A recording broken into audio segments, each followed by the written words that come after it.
Il est 19h, bonsoir à toutes et à tous et bienvenue. C'est l'heure de votre journal qu'on entame avec les titres de l'actualité.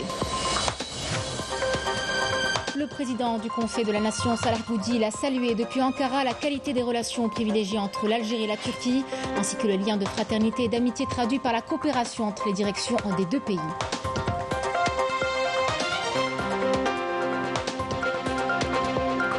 C'est le grand jour pour l'USM Alger. Nous sommes à 1 heure du coup d'envoi de la finale de la Coupe de la CAF. L'USMA affrontera les Tanzaniens de Young Africans au stade du 5 juillet. Des dizaines de milliers de supporters croient en la bonne étoile de leur équipe. Nous aurons avec nous notre envoyé spécial.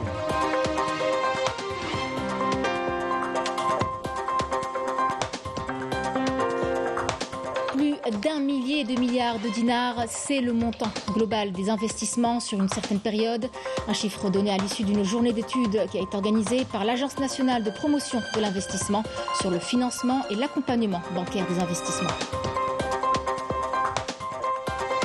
Au Maroc, une nouvelle manifestation de colère est prévue demain. La Confédération marocaine du travail appelle à une marche nationale à Casablanca. Un rassemblement dont les principales revendications sont liées à l'augmentation des prix des produits de première nécessité et à la paupérisation de larges couches de la société.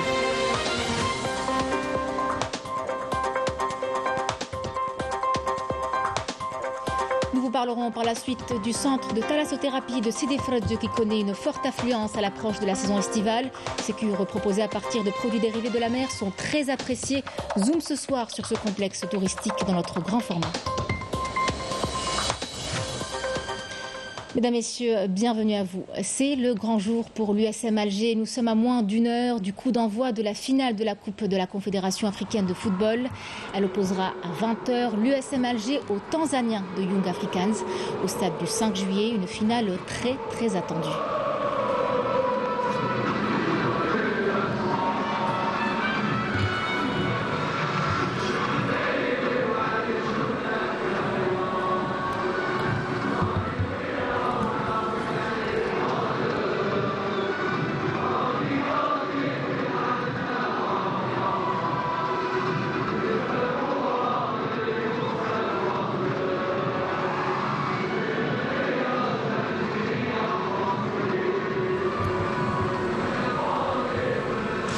Une rencontre qui se jouera, vous en doutez bien, à guichet fermé. Le stade est quasi archi plein.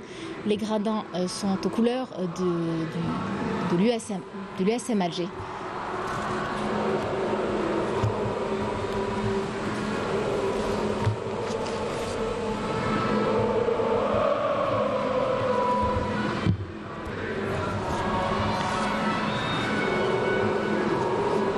Comme vous l'avez vu, beaucoup d'attentes se fait ressentir autour de cette manche retour. La fièvre monte un peu partout dans la capitale, notamment au stade du 5 juillet, où nous retrouvons notre envoyé spécial Riyad Belkhadim. Riyad, bonsoir. Plus de 60 000 supporters croient en la bonne étoile de leur équipe pour remporter son premier sacre africain. On pense bien qu'il donne le ton ce soir au stade, surtout que les gradins sont pleins à craquer, on l'a bien vu. L'ambiance est juste incroyable. Riyad, y aura-t-il des personnalités qui assisteront à cette rencontre? Et qu'en est-il de la composition de l'équipe? Eh bien oui, bonsoir Noël Moukadem. Que vous dire de cette ambiance? 60 000, je ne sais pas, je ne les ai pas comptés, personne ne peut les compter, peut-être un peu plus que 60 000, beaucoup plus à l'extérieur du stade. Le rouge et noir est partout dans la capitale et il est partout autour de moi ici, même sur moi, hein, vous allez me le dire. Tout le monde est rouge et noir ce soir pour cette finale retour de Coupe de la CAF entre l'USMA d'Alger et les Young Africans de remporté à l'aller à Dar es Salaam 2-1. C'est vous à 0-0. Les Algériens sont d'ores et déjà assurés de soulever cette coupe, mais il faut jouer ces 90 minutes. On l'espère pas plus que 90. Il faut résister face à une équipe tanzanienne qui est très bonne hors de ses bases. Les poulains de Benchira sont... Mais en tout cas, il y a un joueur, le 12e homme autour de moi qui lui peut faire la différence de ce soir. Depuis ce matin, les gradins sont pleins, beaucoup de personnalités africaines et également du gouvernement sont présentes ici dans ce stade pour cette magnifique finale retour de la Coupe de la CAF dans ce magnifique écran du stade olympique du 5 juillet. liste des 11 qui est avec nous du stade du 5 juillet qui abritera dans peu de temps cette finale de la Coupe de la CAF. Direction le fief des Rouges et Noirs, le cercle de l'USM Alger où nous retrouvons Sidi Ahmed Bouraïb concernant l'ambiance à moins d'une heure de cette finale. Pour tous les supporters qui n'ont pas pu suivre le match des tribunes du 5 juillet, des écrans géants ont été installés un peu partout comme ici à Kitani. Très bonne ambiance, on n'attend qu'une seule chose, c'est le coup d'envoi de ce match et bien sûr le coup de sifflet final où on espère que la victoire va être pour les USMistes pour aller fêter ce sacre continental, ce premier sacre continental qu'on attend depuis si longtemps et qui sera historique. Merci Sidi Ahmed Bouraïb, vous étiez des nôtres depuis le fief de l'USM Alger. On souhaite également beaucoup de succès, beaucoup de courage à notre équipe. L'US Ben Aknoun a réalisé hier une accession historique en Ligue 1 Mobilis en s'imposant contre l'US Mostrannem 1-0 lors de la 30e et dernière journée du championnat de Ligue 2 amateur de football, groupe Centre-Ouest. L'US BA n'a pas raté l'occasion de battre l'ESM sur son terrain et réaliser son rêve d'accéder en Ligue 1 en termes d'une exceptionnelle phase retour. À cette occasion, le président de la République Abdelmadjid Tebboune a félicité hier dans un tweet l'USBA pour son accession en Ligue 1 professionnelle de football. 1000 félicitations à l'étoile sportive de Ben Aknoun pour son accession en Ligue 1 professionnelle. À d'autres succès, a écrit le président de la République. Le président du Conseil de la Nation, Salah Goudil, a aujourd'hui salué depuis Ankara la qualité des relations privilégiées entre l'Algérie et la Turquie. Représentant le président de la République, Abdelmadjid Tebboune, la cérémonie d'investiture du président Recep Tayyip Erdogan, le président de la Chambre haute du Parlement, a fait part des salutations et félicitations du président de la République à Recep Tayyip Erdogan à l'occasion de sa réélection. Je propose d'écouter Salah Goudil. L'Algérie et la Turquie entretiennent des relations privilégiées et enracinées dans l'histoire entre les deux pays et peuples frères, ainsi que leurs liens étroits de fraternité et d'amitié traduits par la coordination et la coopération entre les directions des deux pays. À cette occasion, j'ai transmis les salutations et félicitations du président de la République à son frère Recep Tayyip Erdogan, à l'occasion de sa réélection à la tête de la République de Turquie pour un 3e mandat. Lors des dernières élections, la Turquie a donné une leçon de démocratie au monde entier. Intense activité du ministère des Affaires étrangères et de la communauté nationale à l'étranger, Ahmed Attaf, en visite de travail à New York.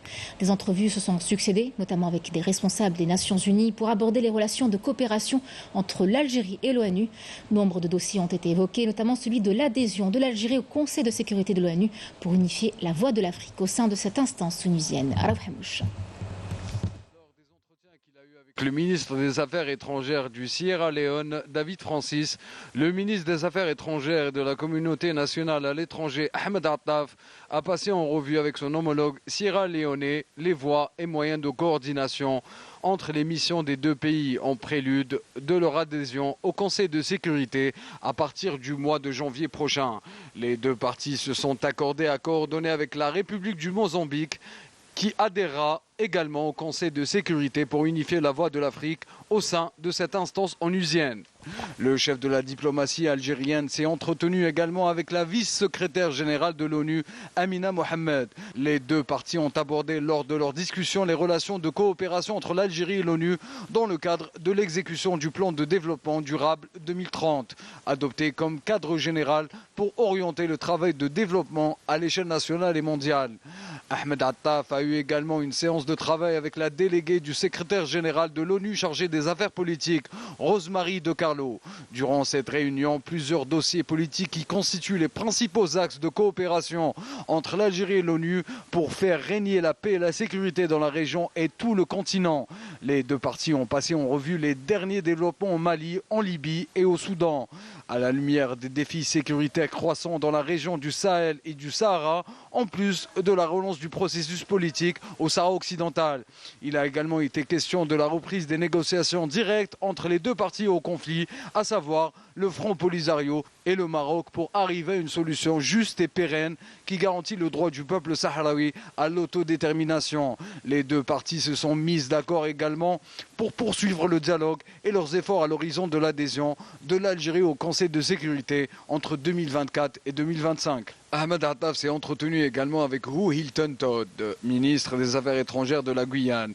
Les deux ministres ont abordé les voies et moyens de coopération au sein de l'institution onusienne afin de renforcer la coordination entre les pays africains membres et former un seul bloc au sein du Conseil qui aura à sa charge d'exprimer les préoccupations des pays en voie de développement et de défendre leurs priorités et leurs aspirations dans les domaines de la paix et de la sécurité. Je vous en parlais en titre. Une journée d'études a été organisée par l'Agence nationale de promotion de l'investissement et l'association professionnelle des banques et des établissements financiers sur le financement et l'accompagnement bancaire des investissements. Le montant global déclaré des investissements s'élève, tenez-vous bien, à plus de 1014 milliards de dinars sur une certaine période. Barim Danis. 2318 projets d'investissement au niveau national ont été enregistrés durant les 7 derniers mois. 49 investissements étrangers, dont 16 directs et 33 partenariats, soit une valeur de plus de 7 milliards de dollars. Cela s'inscrit dans le cadre des fondements essentiels d'un environnement attractif pour l'investissement, basé sur la réforme du cadre législatif, notamment la loi sur l'investissement qui a été promulguée et qui offre une stabilité juridique, de quoi encourager les investisseurs. Nous avons donc discuté à cœur ouvert pour régler un certain nombre de problèmes, pour avancer dans le financement de l'investissement d'une manière générale et l'investissement productif dont une partie sera destinée à l'exportation pour un petit peu améliorer le matelas en devises hors hydrocarbures. Lors de cette rencontre, les experts ont mis l'accent sur le rôle primordial des banques dans la relance économique du pays. Donc cette journée, elle est doublement intéressante. D'abord, c'est une rencontre. Et c'est très important en économie, le dialogue. Le dialogue doit se faire entre les institutions de l'État, les ministères qui sont là pour réguler les lois et les opérateurs économiques à travers des associations patronales ou les différentes filières industrielles ou agricoles de notre pays qui sont là pour exposer les problèmes du terrain et pour en même temps valoriser les potentialités de notre pays. Le monde sollicite l'Algérie. Le monde, on a vu, les Américains ils sont venus, les Allemands ils sont venus, les Italiens ils étaient là, les Arabes ils étaient là, les Turcs ils étaient là. Tout le monde veut investir. Donc c'est l'occasion maintenant, avec cet événement, on est en train de booster, de faciliter l'investissement. Une conséquente enveloppe budgétaire a été consacrée au financement de l'économie nationale. Concernant le financement de l'économie nationale, la valeur des différents crédits et du leasing financier accordé par la banque et les établissements financiers a dépassé les 10 000 milliards de dinars, dont 70% sont destinés à l'investissement.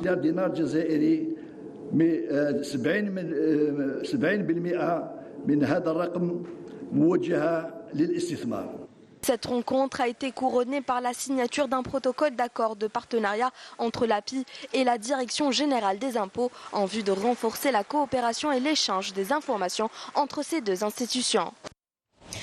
Le marché algérien des assurances recèle un énorme potentiel de croissance. La revue spécialisée dans les assurances Middle East Insurance Review a consacré tout un dossier sur les perspectives du marché des assurances chez nous et dans lequel elle met en avant les opportunités de croissance via plusieurs secteurs d'activité. Emily Selidir. Avec un chiffre d'affaires avoisinant les 155 milliards de dinars, soit 1,2 milliard de dollars, le marché des assurances en Algérie possède un énorme potentiel de croissance, permettant d'atteindre environ 6 milliards de dollars, affirme la revue spécialisée dans les assurances Middle East Insurance Review. La reprise de la production s'explique entre autres par les performances réalisées dans la branche assurance vie. L'assurance de personnes constitue également un autre moteur de croissance. Bien que la banque assurance est considérée comme le canal le plus important pour soutenir les ventes d'assurance de personnes.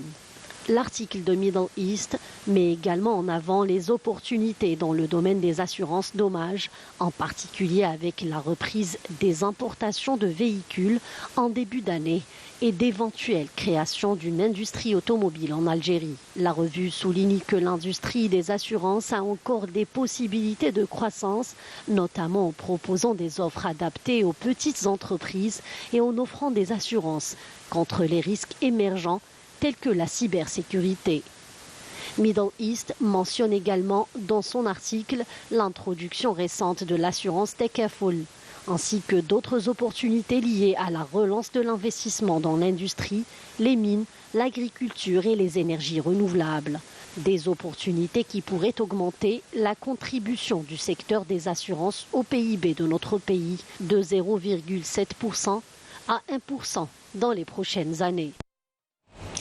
Une commission ministérielle chargée du suivi de la saison du Hajj 1444 de l'Hégire a été installée pour prendre en charge les préoccupations des pèlerins. C'est ce qu'a indiqué le ministère des Affaires religieuses et des Waqf dans un communiqué. Le 023 48 44 23 ainsi que l'adresse électronique hajj@marw.dz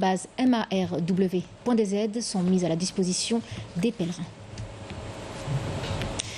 Des averses parfois orageuses accompagnées localement de chutes de grêle continueront d'affecter plusieurs wilayas du pays jusqu'à demain. Tlemcen, Sidi Bel Abbès, Saïda, Tiaret, Tissemsil, Tchlef, Djelfa, Bouira, Tizi Ouzou et Béjaïa sont concernés et sont placés en vigilance orange jusqu'au lendemain, 3h du matin, avec des quantités de pluie estimées entre 20 et 40 mm. Ces pluies toucheront également les wilayas de Tipazal, Jib, Merdes, Blida, Indefla et Médéa, où les quantités de pluie attendues sont estimées entre 40 et 70 mm jusqu'à demain, 6h du matin. Ce BMS concerne également les wilayas de Djidjel, Skikda, Annaba, El Taraf, Bourj Bouaririj, Sétif, Msila, Ouladjlel, El Mrayar, Biskra, Mila, Constantine, Gelmas, Souharas, Oumal Bouagui, Betna, Khrenchla et Tébessa jusqu'à demain midi avec des quantités de pluie estimées entre 20 et 40 mm. Dans l'actualité internationale, une nouvelle manifestation de colère est prévue demain au Maroc. La Confédération marocaine du travail appelle à une marche nationale à Casablanca, un rassemblement dont les principales revendications sont liées à l'augmentation des prix des produits de première nécessité et à la paupérisation de larges couches de la société. Amel Bouarba. La Confédération marocaine du travail monte au créneau pour dénoncer la situation socio-économique désastreuse qui prévaut au Maroc. Un appel a été lancé pour une marche nationale ce dimanche à Casablanca. À nouveau, les Marocains comptent ainsi investir la rue pour condamner le laxisme et le mutisme du régime du Marzen, mais aussi une flambée des prix scandaleuse qui touche de plein fouet les produits de base.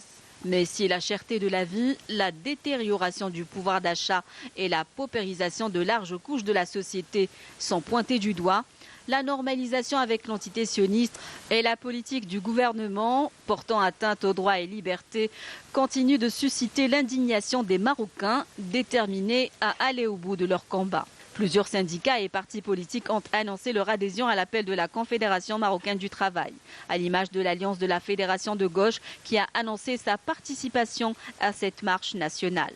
Dans un communiqué rendu public, elle a dénoncé la cherté de la vie et le non-respect des engagements en matière de revalorisation des salaires et de réduction de l'IRG pour les salariés. Ce syndicat qui appelle à cesser les campagnes de répression qui ont restreint les libertés et les droits de l'homme exige l'amélioration des conditions de vie et dénonce la politique de normalisation avec l'entité sioniste.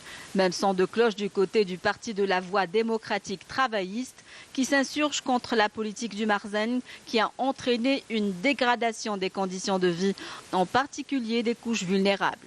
Ce parti accuse le gouvernement à ne pas avoir respecté ses engagements en matière de protection du pouvoir d'achat des couches défavorisées et de respect des libertés individuelles et collectives.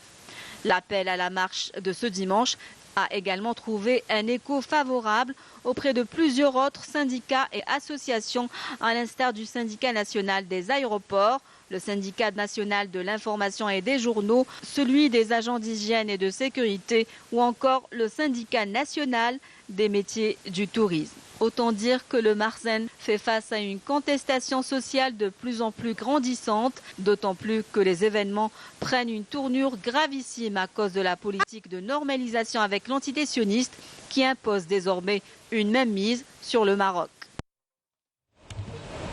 L'Algérie a présenté ses sincères condoléances au peuple et gouvernement indien et souhaite prompt rétablissement aux blessés suite à la collision de 3 trains survenus hier à l'état d'Odisha à l'est du pays, faisant plusieurs victimes. En cette douloureuse circonstance, l'Algérie exprime ses sincères sentiments de compassion et de solidarité avec le gouvernement de la République de l'Inde et de son peuple ami. La collision entre les 3 trains en Inde a fait au moins 288 morts selon un bilan encore provisoire et 900 blessés dans l'est du pays. Il s'agit de l'une des pires catastrophes ferroviaire connue par le pays.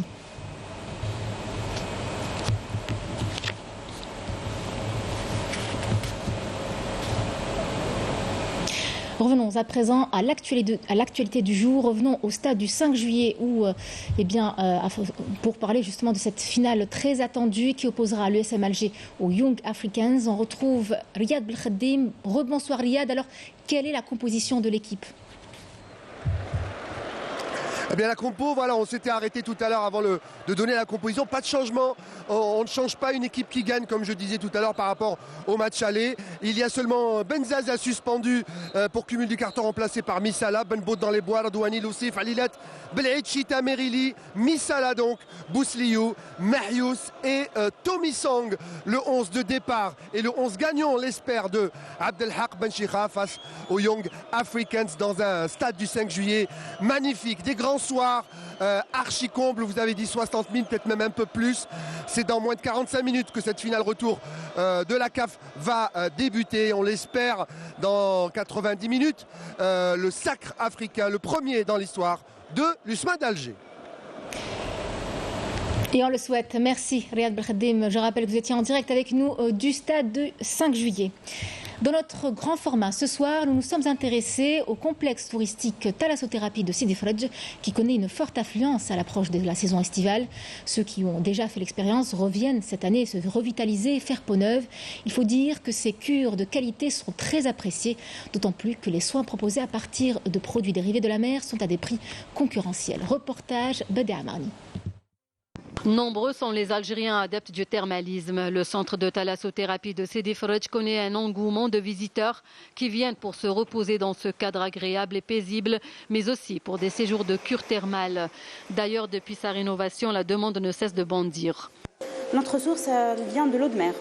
Et aussi par l'endroit. L'endroit chez nous, on a un endroit fantastique. Les chambres regardent une vue sur mer.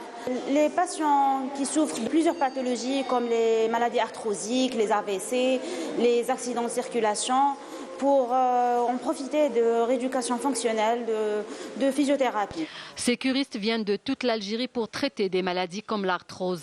Certains sont des habitués des lieux, d'autres le découvrent pour la première fois. Ceux que nous avons croisés se disent satisfaits des prestations fournies par le staff de ce centre. On est malade de l'arthrose comme tout le monde, c'est une maladie de l'âge. Et on est là pour la deuxième fois. Et on est revenu justement parce qu'on est satisfait des prestations que nous fournissent la Thalassothérapie d'Alger. C'est la première fois que je viens ici à Sidi Fredj. Je souffre d'arthrose, de rhumatisme, d'hernie discale et de Parkinson. Je suis orientée ici par mon médecin traitant qui m'a expliqué que l'eau de mer est bénéfique dans mon cas. La prise en charge est bonne. Je suis là depuis le 29. J'ai un problème d'hernie discale et d'une arthrose du genou. C'est la 4e fois que je reviens dans ce centre où je suis très bien pris en charge. Je suis là pour une cure de 19 jours. Médecins, kinésithérapeutes, le personnel du centre de thalassothérapie est aux petits soins. La majorité des curistes qui y séjournent suivent leurs séances de rééducation, soit à titre interne ou externe. Ils sont nombreux à être admis après avoir été victimes d'accidents vasculaires cérébrales. On a aussi la salle de gym. La salle de gym, راح نديروا فيها la gym de groupe. نخدموا فيها par exemple les malades en groupe. نخدموا la gym de groupe. Exactement le renforcement musculaire côté lombaire. Surtout la sclérose en plaques et les AVC. Il y en a beaucoup. D'accord. Donc on les traite. On travaille un peu l'articulation. Surtout on fait un entretien articulaire, musculaire parfois c'est pas possible, mais on essaie quand même pour essayer de les rendre autonomes. Parce que notre but c'est d'aller arriver à les rendre, c'est de gagner de leur autonomie pour qu'ils puissent manger seuls, pour qu'ils puissent se déplacer. On fait les transferts, on essaie de leur apprendre à faire des transferts du lit à leur fauteuil ou là, du lit à se mettre debout avec des aides, des cannes ou là, des déambulateurs. Il faut tout de suite voir son thérapeute et être orienté vers un centre de rééducation. Je dis bien un centre de rééducation quand il s'agit de maladies centrales, des AVC. Chaque année et à l'approche de la saison estivale, beaucoup d'Algériens choisissent pour destination le centre de thalassothérapie pour se soigner et se reposer. Revenons au sport, mais pour vous parler cette fois de triathlon, cette discipline composée de plusieurs autres pratiques sportives. Plus de 250 athlètes ont pris part à une manifestation au niveau du port de plaisance des Sablettes à Alger. L'ambiance y était des plus conviviales, nous dit Lamia Boudbouda. Il est à peine 8 h du matin au port de plaisance des Sablettes. Ils sont pas moins de 250 inscrits au triathlon. Mounia Fetni, présidente de la Ligue algéroise du triathlon, peaufine les derniers détails techniques avant le lancement de la compétition. Le triathlon, c'est l'enchaînement de 3 disciplines. Natation, après course vélo, ensuite il termine par une course à pied.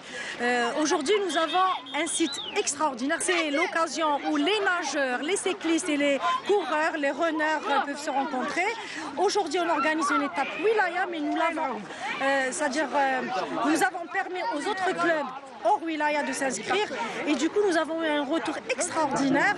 Il y a plus de 250 participants. À ce jour, c'est la plus grande participation au triathlon. Le triathlon, une discipline qui conjugue 3 épreuves dans l'ordre, natation, cyclisme et course à pied. Les U11 Kids devront faire 150 mètres de nage, 2,5 km de course vélo et enchaîner une course à pied d'1,5 km. Adam est sur le point de départ.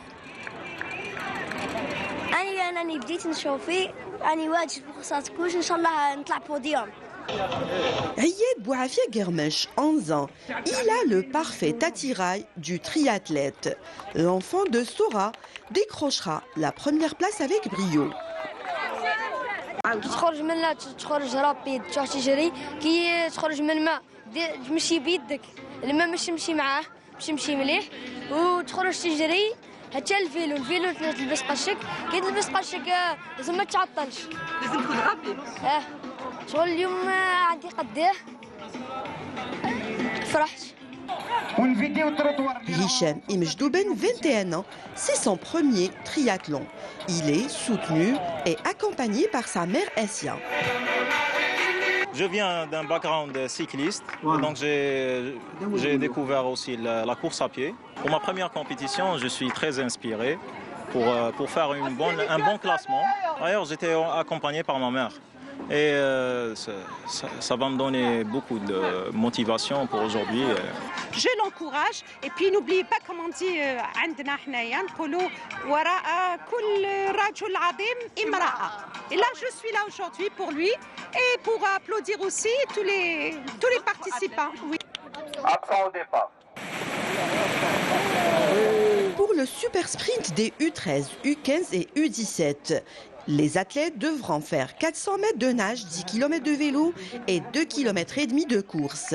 Nermine Chouitek et Mohamed Nazim Boujahfa décrochent la première place.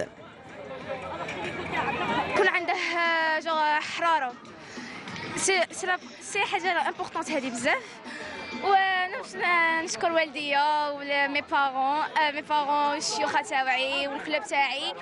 اليوم كلاسيت برومي في ليميني ودوزيام في ليكادي الحمد لله. جو ريميرسي مون كوتش هلال محمد بروان ونشكر لي بارون تاعي. Vitesse, puissance et endurance sont la recette du succès en triathlon. Mais l'essentiel est de s'amuser et pratiquer une activité sportive. Et on vous y encourage. Dans quelle mesure la pratique du sport peut-elle aider les personnes atteintes de troubles du spectre de l'autisme à avancer? Vous verrez que les bienfaits sont nombreux. C'est le cas du golf. Une journée d'initiation s'est déroulée tout simplement au niveau du terrain de golf de Del Ibrahim pour au plus grand bonheur des enfants. Reportage Falil Hamdi.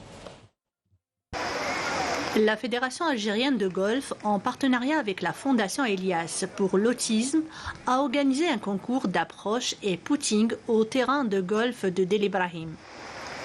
Nous sommes très très contents pour eux, comme ils sont contents eux aussi de découvrir un sport qui allie nature et divertissement et calme. Ce n'est pas un sport agressif. Donc c'est exactement ce qu'il leur fallait. Le but, c'est d'intégrer et d'initier les enfants aux activités sportives et collectives et l'insertion de ces enfants aux autres activités, cette catégorie à pratiquer ce sport. Nous avons rencontré Yassine, ce garçon âgé de 12 ans, atteint de TSA, trouble de spectre autistique, qui s'initie à ce sport pour la première fois. J'ai longtemps cherché à l'inscrire à une activité sportive, à l'intégrer au sein d'un groupe sportif. Et puis j'ai pris contact avec la fondation Ilyes pour l'autisme, qui m'a accueilli à bras ouverts. Voilà, donc aujourd'hui, c'est pour la première fois, Yassine s'initie au sport du golf. Donc il va participer au concours qui est organisé aujourd'hui. L'activité physique et sportive constitue un moyen privilégié pour l'enfant autiste de développer ses capacités dans toutes les fonctions qui demandent à être améliorées. Le golf est une école de la volonté. Il apprend la concentration et le contrôle de soi-même. Il développe donc des qualités physiques, mais demande aussi de véritables qualités physiques, résistance, souplesse et coordination. Aujourd'hui, on a organisé 2 concours. Un concours de putting, ça sert à rentrer la balle dans le trou. Il y a 3 trous où les enfants se succèdent sur ce concours. Après, il y a un concours d'approche. Le concours d'approche, c'est d'approcher la balle sur une distance allant de 10 à 30 mètres. Premièrement, on est en plein air, donc ça me plaît, j'adore être en plein air. Deuxièmement, on a des sortes de bâtons en fer qu'on appelle des clubs de golf. On peut tirer avec des balles de golf. Et dans un trou. Et il faut avoir de la patience. On commence avec un club, on doit tirer, il faut rapprocher la balle du trou.